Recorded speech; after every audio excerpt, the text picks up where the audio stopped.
So let's focus on what happened on Friday. And the country woke up to an executive order, number 3 of 2019, indicating some changes to the government. And we saw Rashid Echesa, who had been a cabinet minister for just 1 year, was shown the door. He was the sports cabinet secretary. And in his place, Amina Mohamed has taken over. Then we have a new nomination of Professor George Magoha. We also spoke to the two leaders. We heard from them over the weekend. That is, the Rashid Echesa spoke in Kakamega. Do you have that option that we can listen to what he had to say? All right, so we'll shortly be getting to listen to what Echesa had to say. But when you look at these changes that have been effected in the cabinet, I want to first of all start with Rashid Echesa. No, let me start with the cabinet secretary, Amina Mohamed, because people have been saying that she has not performed as per expectations. But then again, there are those who feel that during her tenure, it was short, quiet, and she was able to achieve a few things. For instance, the Form 1 transition hit a record high of 93%. She rolled out the new curriculum and a successful KCPE and KCSE examination season of 2018. So when you look at the track record of Amina Mohamed, do you think it is true she hasn't done proper, and is the movement justified? What can I say? I think Amina Mohamed has been demoted. That's what I could say. How can you leave the foreign service? She was a foreign secretary, and then she came down to education and now to sports. In my view, there are certain things that she did which are completely unforgivable. Certain statements that she made. And I think some of these statements culminated into her really going into the sport ministry. Because when you now start penalizing poverty, then it begs the question as to really, where are your priorities? Because we've continuously seen a lot of rash decisions in terms of our education sector. And I think it is time that we now reflect heavily to see whether we should be rewarding merit or rewarding friends. Because the person who has been now nominated to take over is actually someone who I believe will be able to really change the entire education sector, because he's been nominated based on merit. Right. So in my view, I think the president made a very good decision in terms of initiating those changes. Because what I'm reading today in the paper really shocks me. You know, how can you have 370,000 KCPE students deregistered? You know, fake papers. What are fake papers? You've been going to school, you know, for eight years. Is it KCSE is 12 years? Right. And then all of a sudden, you cannot sit an exam, which for me, from where I sit, actually, I don't see the relevance of having one exam dictate your future. Right. You know, that's another different conversation that we can have. But I think the president made the right decision in terms of now rewarding merit versus just friendship. So, Governor, the movement of Amina Mohamed, is it out of non-performance, or it's just a justified move? Personally, I've interacted with the Minister Amina, and she's quite informed about education matters, despite her being previously a diplomat. But I think she cannot just cope up with the pace to which Kenyans move things, the way they cause confusion. So that, as a diplomat, she cannot at least navigate her way properly. So you'll find that such allegations like might be the help, the hold-ons. What I know she meant, those people who are working, but have been dodging to pay, and there are quite a number of them. These are the people who should be sought. They should be made to pay this money so that others can also benefit. I don't think if she meant those people who are jobless. But you know the Kenyan way, they have gone that direction that he is after the jobless Kenyans. That is not the case. So mine is just to, she's not just fast enough to cope up with the intrigue in politics. Okay. So I don't think, like, you know, people want people like Matiang'i.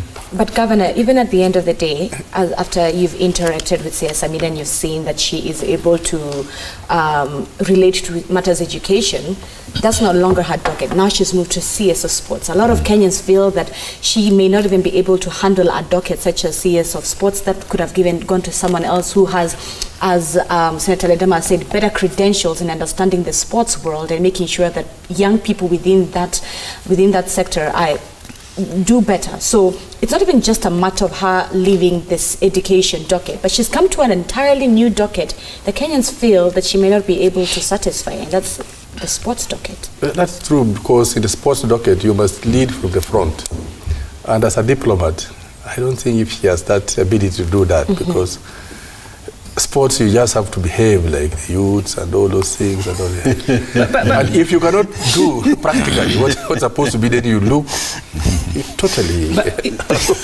Is that fair, Governor? And I want to pose this question to Gabriel Muthuma, because when you look at this, a cabinet secretary, you are there to guide policy to exactly. direction. Exactly. Rashid Achesa was not a diplomat. He may not have had the level of education that a cabinet secretary, Amina Mohamed, has, but he was at that ministry. Right. Dr. Wari was there. Yes. A long time ago, there was the governor, the senator for Migori, what's the name? Ochilo Ayako. Yeah. So, is it true that the minister, CS Amina Mohamed, cannot really deliver in her new docket?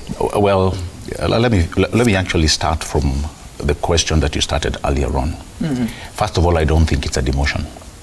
See, within the same ministry, the same government, rather. Yes, she comes from foreign affairs, went into education, and by the way, within that 1 year, the change that Amina has done cannot go unnoticed. Go to Standard, page 2, read of all the achievements. When you talk about the curriculum, when you talk about the number of students that are transitioning to secondary school at 93%, that cannot be taken away from her. When you are talking about an exam that she did, most people never thought she would actually attain and ensure that KCSE and KCPE were done the way they were done. You cannot take that away from her. Right. So in other words, within that 1 year, I think Amina has shocked both friend and foe. Let us talk about the political incorrectness that we continue to talk about in this country. The fact that you're saying she made a statement about help, you know very well what she meant. It is just a statement that most people have taken and twisted it. And you can see even, when people are arguing, oh, this is what we mean, tutalipa, you are told there's somebody who still owes government from 1980-something. They are working, they have lots of money, but just paying, help becomes an issue. What Amina meant, and it was in the public domain, what she said. So when she goes to sports, do you, like you said, it's matters of, directing public policy. Why do people think, why do people read failure? Where she's gone, by the way, she has not failed in any docket. In education, she didn't fail. In foreign affairs, she didn't fail. Why are we looking at it see if it's a demotion or she'll fail in sports? Look at Mishuki, and I'll give you an example. Mishuki came from a very high docket of transport, went to where? Environment, but still worked. So the issue is not about demotion or not. It is the spirit you place in. By the way, given the diplomatic relations that she has, sports ministry may actually be one of the best. All right? Nevertheless, Mr. Mike, and I get where you're coming from, but take a look at how she has moved from 3 dockets so far: CS of Foreign Affairs, Education, and now sports. A lot of critics will say President Uhuru Kenyatta is just keeping her in her cabinet for matters inclusivity, and not generally... Let me ask you a very good question. Transfer is, it's very normal. CS Matiang'i himself has moved in several dockets, and it's not only him.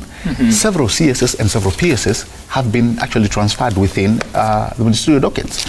What we need to ask, the question we need to ask is, has she failed? Has she failed to prove herself? And honestly, show me a minister she's gone to, whether it's education. Education, she's been there for only 1 year.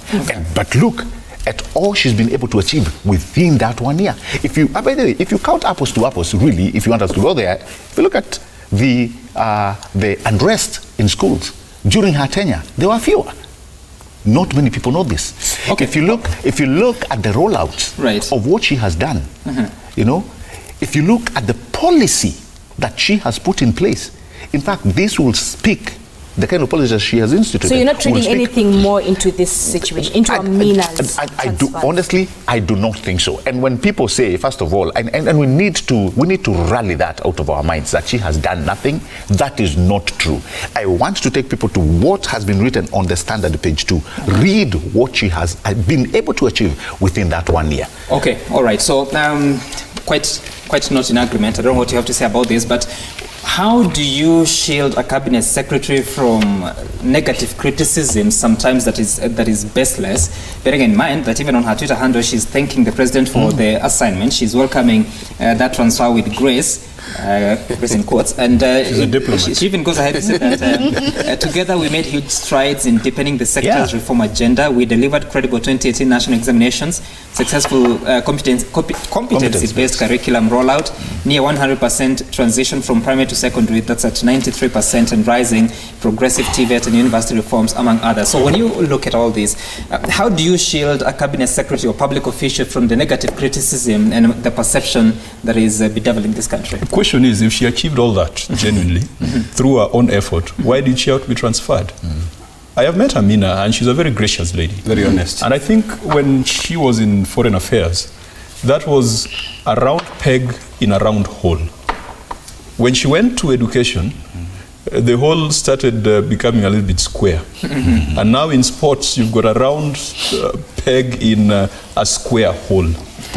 And let's be honest, my brother here is not, maybe that's why he's not in politics. But we must say it as it is. Right. It is an emotion. Governor Ojamong will tell you that in his cabinet, there is the person in charge of treasury, there is a person in charge of education, then there is a person in charge of sports, youth, and culture. And that, in terms of budgetary allocation, sometimes gets the least. And yet it's not supposed to be that way, because sports is a multi-billion-dollar industry in the world. Advanced economies, the United States, Europe, sports is supposed to be big. But in Kenya, sports is just about dealing with federations and flagging off our athletes whenever they're going for Commonwealth or Olympic Games. Okay. Amina was in education just for about a year or so, not under a year. Yeah. So it was not long enough for whatever initiative she had to bear fruit. In fact, to a greater extent, the thing she's taking credit for are seeds that were planted by the predecessor. Some of the things she's taking the flak for were planted by the predecessor. Look at the new curriculum. Already you have unions and education specialists saying that there is an illegality in the offing because the sessional paper and the policies have not been brought before Parliament as is required. So as she would walk out with her head high that yes, she implemented a curriculum which she had disowned 2 weeks earlier. You see, she came before the Senate and she told us that we are not ready. I mean, we just can't proceed with this thing. But then she buckled under political pressure. I don't think that whatever has been listed in the Standard and maybe on those tweets are the fruits of her labor. As we, those who take care of cows usually put it, that when a cow gives birth, when you're looking after them, sometimes you take ownership of that calf, but you do not necessarily, it does not necessarily mean you're the one who created the conditions for the calf to be born. I want to wish Amina well in sports. I think her personality and her intellectual capacity would put her in good stead to do things differently in sports. Senator, because we need to move on from the cabinet conversation, my last question on this topic, from an ego perspective, leave alone now CS Amina, from an illegal perspective, a lot of Kenyans feel that this cabinet reshuffle was just something small. Kenyans expected to see more individuals go home, individuals whose dockets have been mentioned in corruption scandals. We still haven't seen that happen. Well, it looks like this reshuffle was about dealing with the chaser. Okay, because it was about dealing with wait, Senator, let's listen to what the chaser had to say over the weekend.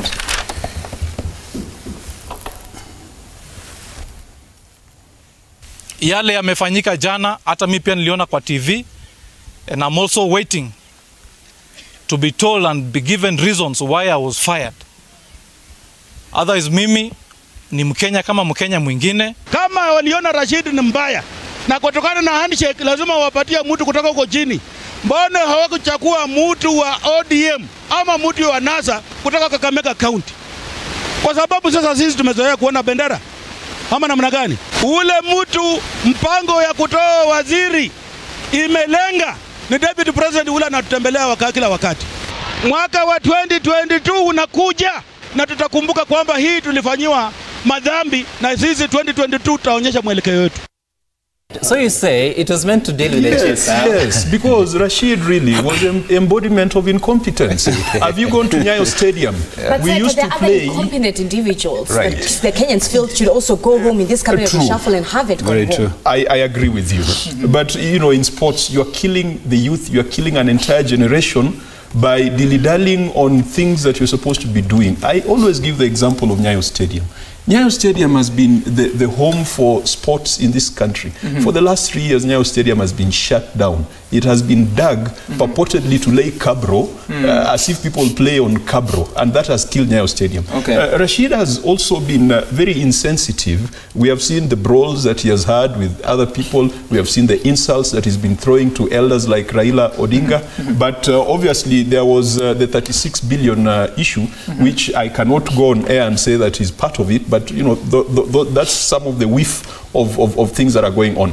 That reshuffle does not meet the fundamental desire of Kenyans to see a cabinet that has aligned its thinking to the needs of Kenyans. Because you have seen ministers have registered proxy firms. Right. That is what the DCI and the DPP are saying. So we have still not dealt with issues of corruption or perceived corruption within the cabinet. We seem to be dealing with an incompetence and a political problem in the name of Rashid Echesa, but not the bigger elephant, which is corruption in the cabinet. Right, you can join the conversation by tweeting us at Citizen TV Kenya. You can text us on 22422, or you can call us live on 0719 777 or 0742 961 343. And as we conclude on this topic, the two of you want to, what first is your opinion? The first thing that I want to weigh in is on this issue of reshuffles. Kenyans expected radical surgery. Exactly. In the energy sector, in the water sector, in the agricultural sector. These are things that bite so hard with the people. Right now, the farmers of Narok, who I represent, do not have fertilizer. You know, that is a problem with the issue of the Ministry of Agriculture. We had serious problems in the maize crisis, where the government policy sort of like is designed to kill farmers, where they're importing tons and tons of maize into this country, and then they're not mopping out. Farmers now in Kitale cannot be able to sell their maize, farmers in Narok. The other issue has got to do even with the sugar industry. Right now as we speak, there's serious crisis there. So of course Kenyans expected the president to make radical surgery or to make some serious changes. And at one point, I even said this to the president, that you will fail because you're more of talk than action. We want to see action. We want to see things moving. We cannot keep on, talking about, oh, I will punish you, I'll punish you. Go right ahead and make those changes. Kenyans want to make sure that they can be able to survive here. We want a food security. We don't want the food insecurity, economy. All right. So when you look at the energy sector, for instance, there's serious problems, huge scandals. People expected those things to happen. Some serious changes to take place in the energy sector, in the agriculture sector, the dams. In fact, what the president did is a tip of the iceberg. He needs to be able to now get into reality, see what Kenyans are going through, and make those changes. That's the only way we can be able to go forward. Governor Ojamong, you lead an executive arm in Busia County, and of course, even if not at the same magnitude, these are there are similar issues that you face when you deal with your cabinet, and with the changes that the president has made. Do you think now he's off to a delivery that has been looking for and executing the Big Four agenda? What more would you want to see yourself? Personally, I don't think so, because Big Four agendas, education does not fall under them. So it's health, I think housing, then health, housing, and the two others, manufacturing and manufacturing. So by making changes in the education sector, he's not focusing on his agendas actually. Are you saying we need changes in those sectors? I don't think so, because even Echesa himself to be removed. Me, I also have a government anyway. Despite it being a county government.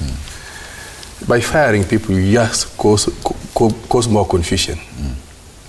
Because by the time the next person comes, they start adopting to what is the system. It takes time. So are you saying that we should keep an individual who is in office but is not delivering because out of fear of that the next person will come and by the time they catch up, etc.? Actually, Kenyans are capable of delivering. Most Kenyans are capable of delivering. There are very few who can just go into an office and accept and then fail to deliver. And the chaser is one of those people through his own wisdom. He knows how to navigate things in life. Yes, people are blaming him because, I don't know, he never went to school.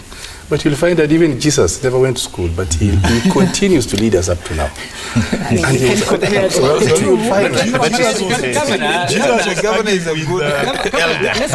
with teachers in the temple. We can compare them. Governor, let's be real for a moment. This is Kenya. You're a governor because, understandably, you have a university degree. There are academic qualifications that have been put for various positions. We have none for a CS. And are you saying that education doesn't play a role? Delivery? In fact, initially, when we went for devolution, that was something that was selling around. That go and pick people from professionals from Nairobi, go to Germany and pick them, and that's what I did. And I failed terribly. But recently, in my next government, I now went to the people who understand basic things about life in the county, and they are delivering. I pick a teacher, a high school teacher from Busia County, you put in finance, she makes things move faster than getting somebody who was, I don't know, a CV of 100 pages from Nairobi. He doesn't know anything about the county, he doesn't know about even finance. So you'll find that education doesn't matter. Right. For me, as somebody who has formed a government, it's just people with wisdom, people who understand things and how to make them happen.